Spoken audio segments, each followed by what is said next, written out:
எப்பவுமே பயம் குழப்பம் கண்ணுக்கு தெரியாத எதிரிகளால பிரச்சனைன்னு கஷ்டப்பட்டுட்டு இருக்கவங்க கண்டிப்பா இந்த கோயிலுக்கு ஒரு வாட்டி போயிட்டு வாங்க.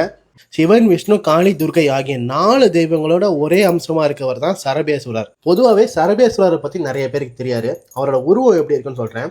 இவரோட முகம் வந்து யாழி முகம், உடம்பு வந்து மனித உடம்பு. இவருக்கு வந்து 8 கால்களும் 4 கைகளும் 2 ரெக்கைகளும் இருக்கும். இப்படி ஒரு வித்தியாசமான கடவுள் எதுக்கு அவதரிச்சாங்கன்னு ஃபர்ஸ்ட் நம்ம தெரிஞ்சுக்கலாம். இரண்யனை வந்து நரசிம்மர் வந்து வதம் பண்றாரு. அப்ப இரண்யனோட ரத்தம் வந்து அவரோட உடல்ல கலக்குது. அதனால நரசிம்மருக்கு வந்து ரொம்ப அகங்காரம் வருது, ரொம்ப ஆக்ரோஷம் அடைகிறாரு. நரசிம்மரை யாராலையுமே கட்டுப்படுத்த முடியல. அதுலயும் அவரை கட்டுப்படுத்தும் போது அவரோட ரத்தம் பூமியில சிந்துனா ஒரு துளி ரத்தத்துல இருந்து 1000 அரக்கர்கள் உருவாகிற அபாயம் ஏற்படுது. அதை சரி பண்ண எடுத்த அவதாரம் தான் சரபேஸ்வரர்.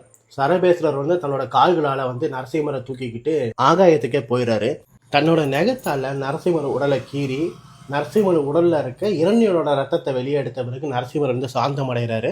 அதுக்கப்புறம் சிவனை வந்து நரசிம்மர் வணங்குறாரு. இந்த கோவில் கும்பகோணத்துல இருக்கு. கும்பகோணத்துல திருபுவனம்ன்ற ஊர்ல அமைஞ்சிருக்கு. இந்த வீடியோவை சேவ் பண்ணி வச்சுக்கோங்க. கும்பகோணம் போகும்போது கண்டிப்பா ஒரு வாட்டி போய் பார்த்துட்டு வாங்க.